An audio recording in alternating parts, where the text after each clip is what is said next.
On with the show. On with the show and our very first. How are you feeling, Steve? Yeah, good, I think. Excellent. Yeah, pretty pumped up after the intro and opening this morning. So. Oh, yeah. Excellent. Yeah. Now, I might have just cut Raj off on those That's few all right. things. Might have, but that's all right. I'll recover. You'll recover from that. So, Steve Simpson. So, what makes you happy, Steve? My wife and my children. That's a very good Nice. answer. Very good answer. Because this is live. Yeah, also. yeah, absolutely. Hopefully she's watching. No, other than that, I'd ordinarily say accounting. Okay. That's cool. But You can like say numbers. Numbers. I like numbers. Yep. I like numbers and the fact that they can, when used right, they can positively impact, business and community, government. Cool. Yeah. So you're an accountant. I'm an accountant. A management accountant or a financial accountant? Public practice. Ooh, that's different. So I do tax returns and accounts for businesses. Excellent. Yeah, play around in Xero, do very bank cool. recs, I do GST returns. This is the man who can help us make some money out of this whole deal. And Absolutely. excellent. Nice. I like it. And you're from a company called O'Halloran North Shore. O'Halloran. Yep. O'Halloran North Shore is the name. Yeah, that's I right. see. Yeah. Oh, very cool. So, my father's an accountant, and so I brought the business out of off him, and the guy that he took it over from was a guy called with the last name O'Halloran, and it was his father who was one of the founding partners of the Society of Accountants way back in the day, and so rather than call it after myself, we just kind of rolled with a bit of history. Oh, so. you've got to keep it Nice. going. That's Yeah. really cool. Very cool. And so you're an accountant, and you're here at the opening of the Techweek. Yeah. How does that fit? Is it the numbers that draw you here? I love tech. I think. I'm not young, but I'm young enough. I love tech. I think what it can do for business. Yep. I suppose in our kind of area, all you have to do is look at something like Xero, which is really kind of revolutionised. I think accounting really.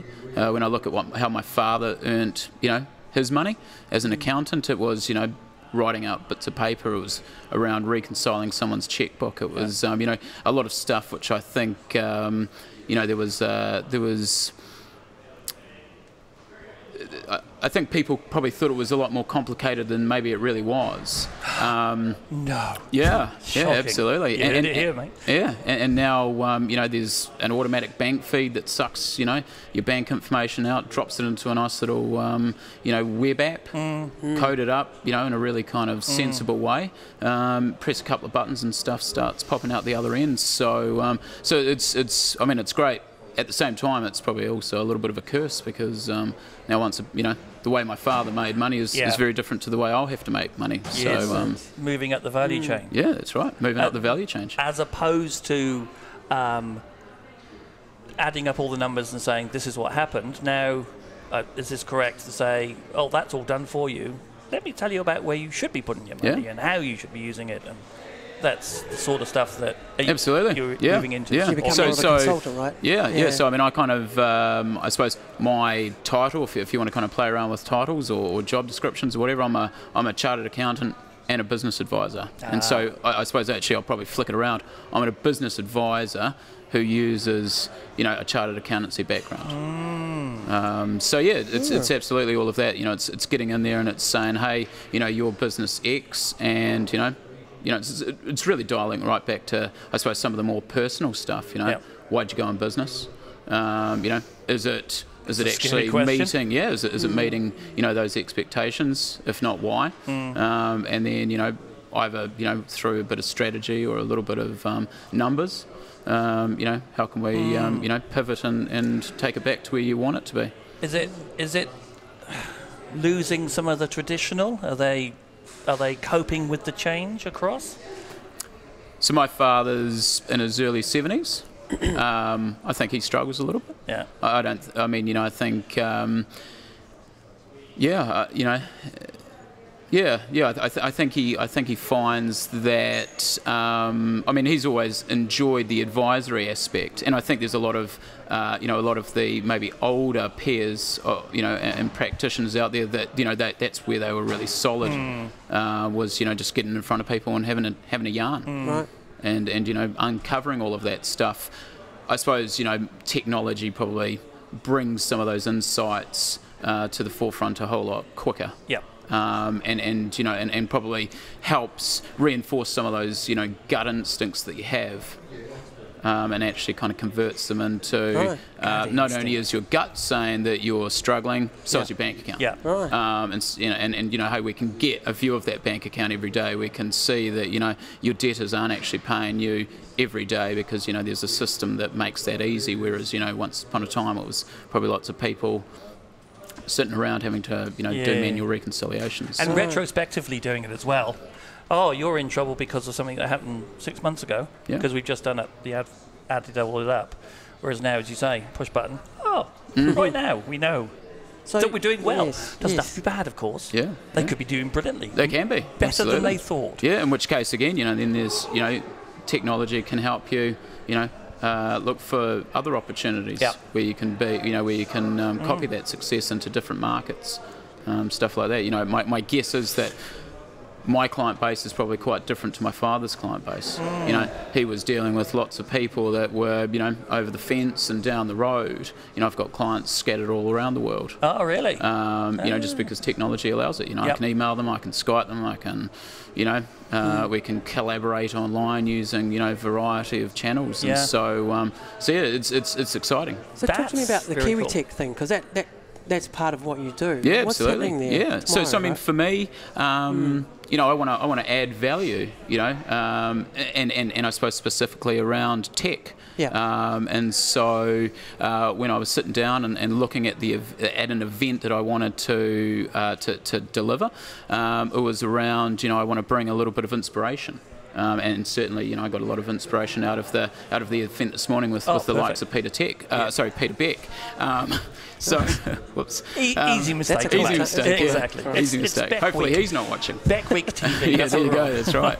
And so, so I want to bring along some inspiration. We've got a fantastic keynote, Matthew Simmons from NIRAD coming along. I wanted to provide a level of education, and so, you know, again, we've got a fantastic panel. And then I also wanted to have the ability where people can kind of drop into smaller groups and have a bit more of a deep dive into maybe some things that, you know, the person sitting across the table's gone through an experience that they can, you know, learn from. So is it aimed at accounting or what tech? Robots?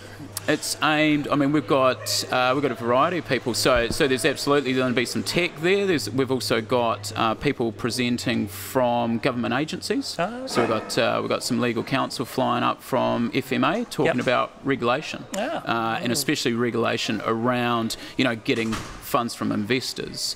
You know, we've got someone, one of our panelists is coming from Centrality, and they've done ICOs, initial coin offerings. Have they? Yeah. What do you think of those?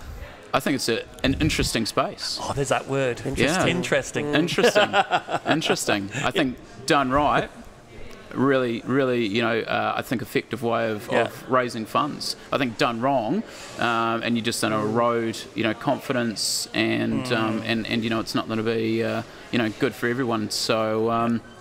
So yeah, we've got a variety of people. We've got again some team from ATEED and NZT coming to talk about how you can access government funding. Oh, wicked! Where is this and when? So this is at the Beehive, which is fantastic. But not our Beehive. Wellington. Not the Beehive. Yeah, no, it's a fantastic. The Beehive's a fantastic co-working and innovation hub over at the Smiles Farm complex just on the North Shore. Okay.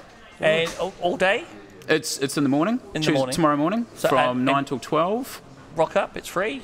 Rock up, it's free. Rock up, it's free. Yeah. Gotta love that. Yeah. Nice. And what are you hoping when you finish at lunchtime-ish? Yeah. What do you want to go? That was exactly what I wanted. Yeah, good question. How will you know? I was at 11:30 last night. I was contemplating exactly that. Oh, excellent. Yeah. What do you know? I was watching Spectre as well on TV, but that's all right. I love a good James Bond movie. Excellent. But yeah, I was sitting there going, you know, what does success look like, you know, in terms of this event? And I think it's, I mean, obviously it's having people show up, which is always a bonus. Always a bonus. Yeah. So that would be tick. And then I think it's, people walking away feeling pumped up, feeling that they want to, either start something new if they're, just kind of got some ideas, or it gives them confidence to kind of push through with maybe some of the early ideas. Hopefully for some of the more established players, hopefully it's an opportunity to collaborate and kind of further network with others that might be there. So I'm hoping that people can come along, they can meet, collaborate, get inspired, learn some few things, and perfect. What do you want though? What do I want? I've got 2 boys, and they're primary school age. The world that I grew up in, I suppose, will be different to the world they grew up in. They might never drive a car, for instance. They're plugged in. I got an wave then. Yeah, they're bound to be online. Yeah, probably. Shouldn't be. Should be at school. My son emails me. Hey Dad, how's your day? Type thing, which is great. But and we got my wife was away, so we decided we'd splurge just the boys and we'd buy a Amazon Echo. And so we spent a lot of time conversing with Alexa last night. And that's the type of stuff that I didn't do. Email and computers and the internet and that connectivity was something that really only kind of came around when I probably started working. And so they're in a very different world than I am, in terms of access to technology, how they use it, and so. I just want a great world for them. I want a world where they can prosper, and I want obviously an education system that allows them to do that. And so I suppose it's very different to rote learning your times table like we had to. Absolutely, and trying to learn periodic tables and stuff like that. So Interesting. So where can people find you online? If they want to talk to you about KIWITECH. So me personally, our website's ohns.co.nz. So I'm on LinkedIn. Try and be fairly active on LinkedIn. Perfect. Stephen.simpson.ohns, I think. Nailed it. Excellent. Yeah. Cool, man. Thank you so much. No, thank you. Really appreciate it. Yeah, it was great and to drop by. this is the first step in your acting career. This is the first step in my acting career. Wonderful. Yeah, Take note, casting agents. No, thank you. I'll take that off you.